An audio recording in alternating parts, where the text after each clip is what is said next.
Talk to me about what exactly it means to have a variant product and variant product pricing. Well, let's say you have an e-commerce site. It doesn't matter if it's on BigCommerce, Volusion, Shopify.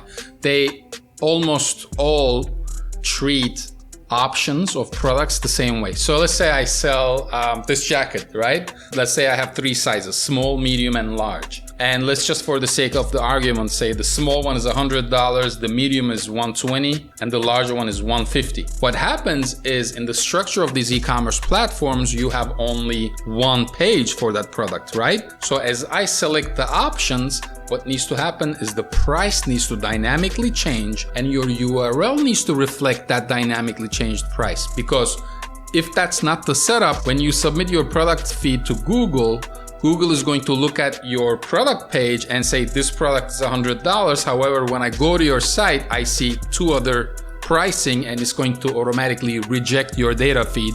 And a lot of people are having this problem right now.